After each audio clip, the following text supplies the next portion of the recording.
2020 সালের 4 নম্বর প্রশ্নটি হলো,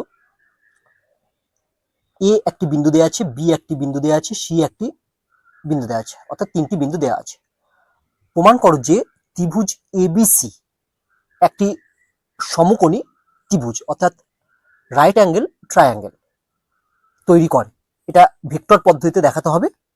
তারপর অন্য দুটি কোণ নির্ণয় করতে হবে। অন্য দুটি কোণ মানে, যেহেতু এটি একটি সমকোণী ত্রিভুজ, তাই একটি কোণ 90 ডিগ্রি। এই 90 ডিগ্রি কোণটি বাদে ওই ত্রিভুজের বাকি যে দুটো কোণ, সেই দুটো কোণ আমাদের নির্ণয় করতে হবে। চলো আমরা এই প্রশ্নের উত্তর করি। দেখো, এখানে এ বিন্দুর স্থানাঙ্ক এটা দেওয়া আছে। তাহলে বলো তো এ বিন্দুর অবস্থান ভেক্টর কত হবে? এ বিন্দুর অবস্থান ভেক্টর হবে 2i cap minus J cap plus K cap. তাহলে বলো তো একইভাবে বি বিন্দুর অবস্থান ভেক্টর কত হবে? দেখো, বি বিন্দুর স্থানাঙ্ক কত? 1 মাইনাস 3 মাইনাস 5। তাহলে বি বিন্দুর অবস্থান ভেক্টর হবে 1 ইন্টু আই ক্যাপ মানে I cap minus 3 into J cap minus 5 into k cap. একইভাবে আমরা সি বিন্দুর অবস্থান ভেক্টরও লিখতে পারবো। ঠিক আছে, এবার আমরা এই এবিসি ত্রিভুজের তিনটে বাহু ভেক্টর দ্বারা নির্ণয় করব। তাহলে আমরা প্রথমে নির্ণয় করব এবি বাহুটি ভেক্টর দ্বারা। তাহলে এবি ভেক্টর ইকুয়াল টু আমরা কি লিখবো? ইকুয়াল টু আমরা লিখবো বি বিন্দুর অবস্থান ভেক্টর মাইনাস এ বিন্দুর অবস্থান ভেক্টর। তাহলে এবি ভেক্টর ইকুয়াল টু প্রথমে আমরা লিখবো এই বি বিন্দুটির অবস্থান ভেক্টর। তাহলে বি বিন্দুটির অবস্থান ভেক্টর কত হবে? না হবে I cap minus 3 J cap minus 5 K cap minus এই এ বিন্দুর অবস্থান ভেক্টর। এ বিন্দুর অবস্থান ভেক্টর হবে দেখো 2i cap minus J cap plus K cap. এটাকে যদি আমরা সিম্পলিফিকেশন করি তাহলে আমরা পাবো minus I cap minus 2 J cap minus 6 K cap. এরপর এই এবিসি ত্রিভুজের বিসি বাহুটি ভেক্টর দ্বারা নির্ণয় করব। অর্থাৎ বিসি ভেক্টর ইকুয়াল টু প্রথমে আমরা লিখবো সি বিন্দুর অবস্থান ভেক্টর। দেখো, সি বিন্দুর অবস্থান ভেক্টর হবে 3i cap minus 4 J cap minus 4 K cap minus B বিন্দুর অবস্থান ভেক্টর। বি বিন্দুর অবস্থান ভেক্টর হবে দেখো I cap minus 3 J cap minus 5 K cap equal to, এটাকে সিম্পলিফিকেশন করলে আমরা পাবো 2i cap minus J cap plus K cap. এরপর আমরা সি এ বাহুটি ভেক্টর দ্বারা নির্ণয় করব। তাহলে দেখো, C A vector equal to আমরা কি লিখবো? C A vector equal to আমরা লিখবো প্রথমে এ বিন্দুর অবস্থান ভেক্টর। দেখো, এ বিন্দুর অবস্থান ভেক্টর হচ্ছে 2i cap minus J cap plus K cap minus C বিন্দুর অবস্থান ভেক্টর। দেখো, সি বিন্দুর অবস্থান ভেক্টর হচ্ছে 3i cap minus 4 J cap minus 4 K cap. এবার এটাকে দেখো, আমরা যদি সিম্পলিফিকেশন করি তাহলে আমরা কি পাবো? দেখো, আমরা প্রথমে পাবো দেখবে 2i cap minus 3i cap মানে হচ্ছে মাইনাস আই ক্যাপ, তারপরে হচ্ছে মাইনাস জে ক্যাপ মাইনাস মাইনাসে প্লাস 4 জে ক্যাপ হলে আমরা পাবো প্লাস 3 জে ক্যাপ, আর সবশেষে পাবো হচ্ছে দেখবে প্লাস 5 কে ক্যাপ। এরপর আমরা কি করব? এই এবি ভেক্টর, বিসি ভেক্টর এবং সি এ ভেক্টরগুলোর মান নির্ণয় করব, অর্থাৎ মড নির্ণয় করব। এই যে এবি ভেক্টর এর মড মানে বোঝায় এবি বাহুর দৈর্ঘ্য। তাহলে mod AB vector equal to কত হবে? Mod AB vector equal to হবে রুট ওভার আই ক্যাপের সহগ দেখতে পাচ্ছি -1, জে ক্যাপের সহগ হচ্ছে -2, কে ক্যাপের সহগ হচ্ছে -6। তাহলে রুট ওভার -1 তার স্কোয়ার প্লাস -2 তার স্কোয়ার প্লাস -6 তার স্কোয়ার। চলো আমরা নেক্সট পেজে আমরা যাই। তাহলে লিখি, অতএব mod AB vector. Mod AB vector মানে ওই ত্রিভুজটির এবি বাহুটির লেন্থ বা দৈর্ঘ্য কত সেটা বোঝাচ্ছে। তাহলে mod AB vector equal to আমরা পাবো দেখো রুট ওভার, এটা পাবো। এটাকে ক্যালকুলেশন করলে দেখবে আমরা পাবো হচ্ছে √41। এরপর আমরা নির্ণয় করব অতএব mod BC vector. Mod BC vector মানে এবিসি ত্রিভুজের বিসি বাহুটির দৈর্ঘ্য। দেখো, বিসি ভেক্টরের আই ক্যাপের সহগ হচ্ছে 2, জে ক্যাপের সহগ হচ্ছে -1 আর কে ক্যাপের সহগ হচ্ছে +1।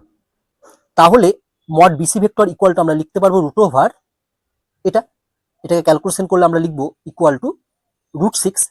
এরপর নির্ণয় করবো আমরা অতএব mod CA vector. Mod CA vector মানে বোঝাচ্ছে এবিসি ত্রিভুজের সিএ বাহুটির লেন্থ বা দৈর্ঘ্য। এবার দেখো, সিএ ভেক্টরটির আই ক্যাপের সহগ হচ্ছে -1, জে ক্যাপের সহগ হচ্ছে +3, কে ক্যাপের সহগ হচ্ছে +5। তাহলে চলো নেক্সট পেজে আমরা লিখতে পারবো mod CA vector equal to root over হচ্ছে এটাকে ক্যালকুলেশন করলে আমরা পাবো দেখো √35। এবার দেখো এই সংখ্যাগুলোর মধ্যে সব থেকে ছোট সংখ্যা কোন দুটো? দেখো সব থেকে ছোট সংখ্যা হচ্ছে 6, তারপরে ছোট সংখ্যা হচ্ছে 35।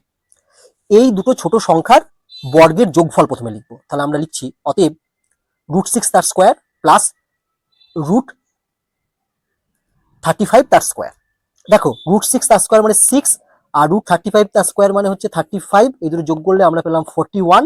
তাহলে ইকুয়াল টু আমরা লিখতে পারবো √41 তার স্কোয়ার। এটাই দেখো আর একটা যে বাহু আছে তৃতীয় বাহু সেটা স্কোয়ার। তাহলে আমরা লিখবো ইকুয়াল টু হচ্ছে √41 তার স্কোয়ার। তাহলে দেখতে পাচ্ছি এই ত্রিভুজের যে কোনো দুটি বাহুর দৈর্ঘ্যের স্কোয়ার ইকুয়াল টু তৃতীয় বাহুর দৈর্ঘ্যের স্কোয়ার। তাহলে এটা একটা সমকোণী ত্রিভুজ, কারণ সমকোণী ত্রিভুজের ক্ষেত্রে আমরা জানি লম্ব স্কোয়ার প্লাস ভূমি স্কোয়ার ইকুয়াল টু অতিভুজের স্কোয়ার। তাহলে দেখো নেক্সট লাইন লিখবো দিস ইমপ্লাইজ √6 মানে কোন বাহুটা? মড বিসি বাহু। তাহলে দেখো হচ্ছে আমরা লিখছি মড বিসি তার স্কোয়ার প্লাস √35 মানে হচ্ছে মড সিএ ভেক্টর। তাহলে লিখবো হচ্ছে মড সিএ ভেক্টর তার স্কোয়ার ইকুয়াল টু √41 মানে হচ্ছে মড এবি ভেক্টর তার স্কোয়ার। তাহলে আমরা এখান থেকে বলতে পারবো যে অতএব ত্রিভুজ এবিসি একটি সমকোণী ত্রিভুজ। তাহলে এখান থেকে আমরা বলতে পারছি যে এবিসি ত্রিভুজের এবি বাহুটি হলো অতিভুজ। চলো আমরা নেক্সট পেজে যাই। এবার আমরা সমকোণী ত্রিভুজটি অঙ্কন করি। যেহেতু এবি হচ্ছে অতিভুজ তাই অতিভুজটির নাম দিয়ে দিলাম আমি এবি। তাহলে এই বিন্দুটির নাম হবে হচ্ছে সি। তাহলে হচ্ছে কোণ সি হচ্ছে কত ডিগ্রি? না, কোণ সি হচ্ছে 90 ডিগ্রি। অতএব কোণ সি ইকুয়াল টু 90 ডিগ্রি। তাহলে আমাদের এই কোণ বি এবং কোণ এ এর মান নির্ণয় করতে হবে। দেখো আমরা এসি বাহুর দৈর্ঘ্য পেয়েছিলাম √35 লিখে দিলাম।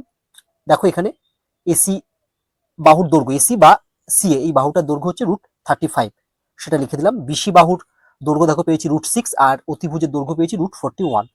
চলো আমরা চিত্রে সব লিখে দিই। এটা হচ্ছে √6 আর এটা হচ্ছে √41। এই কোণটা 90 ডিগ্রি। আমরা ধরে নিচ্ছি এই কোণ বি হচ্ছে আলফা। তাহলে দেখো এই আলফা কোণটা কোন কোন বাহু দ্বারা গঠিত হয়েছে? আমরা দেখতে পাচ্ছি এবি বাহু দ্বারা আর বিসি বাহু দ্বারা গঠিত হয়েছে, বা বলতে পারবো এবি ভেক্টর এবং বিসি ভেক্টরের মধ্যবর্তী কোণ হচ্ছে আলফা। তাহলে আমরা লিখব কি না, ধরি এবি ভেক্টর ও বিসি ভেক্টর এর মধ্যবর্তী কোণ হচ্ছে আলফা। অতএব cos আলফা ইকুয়াল টু আমরা লিখব মড। কেন মড দিলাম? কারণ এক্ষেত্রে দেখো এই আলফা কোণটা কিন্তু সূক্ষ্মকোণ, কারণ ত্রিভুজের একটি কোণ যেহেতু 90 ডিগ্রি হয়ে গেছে তাই অপর দুটি কোণ অবশ্যই 90 ডিগ্রি থেকে ছোট হবে, অর্থাৎ সূক্ষ্মকোণ হবে, তাই আমরা মড দিলাম। মড এই এবি এবং বিসি এর ডট প্রোডাক্ট, এটা হচ্ছে লবে বসবে, অর্থাৎ AB vector dot BC vector by mod AB vector into mod BC vector equal to, তাহলে AB vector dot BC vector equal to আমরা লিখবো -1 into 2 plus -2 into -1 plus -6 into +1। চলো এবার আমরা লিখে ফেলি। লিখতে পারি এখানে কত না -2 +2 -6 বাই মড এবি এর মান বসিয়ে দিলাম, মড বিসি এর মান বসিয়ে দিলাম। এটাকে আমরা সিম্পলিফিকেশন করব, যেহেতু মড আছে তাহলে পজিটিভ মান পাবো, অর্থাৎ √6/41। তাহলে cos আলফা ইকুয়াল টু পেয়ে গেলাম √6/41। তাহলে এখান থেকে আমরা লিখবো অতএব alpha equal to cos inverse √6/41। তাহলে আমরা কোণ বি এর মান পেয়ে গেলাম কত না, অতএব কোণ B equal to cos inverse √6/41। চলো এবার আমরা নেক্সট পেজে যাই, যেখানে আমরা এ কোণের মান নির্ণয় করব। তুমি একইভাবে এই এ কোণের মান বিটা ধরে নিতে, দিয়ে তুমি এবি ভেক্টর এবং এসি ভেক্টরের মধ্যবর্তী কোণ এই একই ফর্মুলা ইউজ করে নির্ণয় করতে। ঠিক আছে, মানে এই ফর্মুলাটা এরকম ধরনের যে ফর্মুলা, মানে এখানে কত হতো যে এটা বিটা ধরেছি cos বিটা ইকুয়াল টু হতো এবি ভেক্টর, এখানটায় শুধু এসি ভেক্টর বসে যেত। চলো আমরা একটু অন্যভাবে অঙ্কটি করি। আমরা কি জানি? আমরা জানি যে ত্রিভুজের তিনটে কোণের যোগফল কত? 180 ডিগ্রি। দিস ইমপ্লাইজ কোণ এ, আমরা কোণ বি এর মান জানা আছে, কোণ বি হচ্ছে cos ইনভার্স √6/41 প্লাস কোণ সি এর মান হচ্ছে 90 ডিগ্রি ইকুয়াল টু 180 ডিগ্রি। এখান থেকে আমরা লিখতে পারবো কোণ A equal to 180 degree minus 90 degree মানে হচ্ছে 90 ডিগ্রি মাইনাস, এটা যদি বাঁ দিক থেকে ডান দিকে নিয়ে যাই তাহলে হবে হচ্ছে minus cos inverse √6/41 equal to, আমরা জানি 90 ডিগ্রি মানে π/2 মাইনাস cos ইনভার্স √6/41 মানেই হচ্ছে sin ইনভার্স √6/41। তাহলে আমরা এই কোণের মানও পেয়ে গেলাম। অতএব অন্য দুটি কোণ হলো, একটা হচ্ছে sin ইনভার্স √6/41 আর একটি হচ্ছে cos ইনভার্স √6/41। এটাই হচ্ছে অ্যান্সার।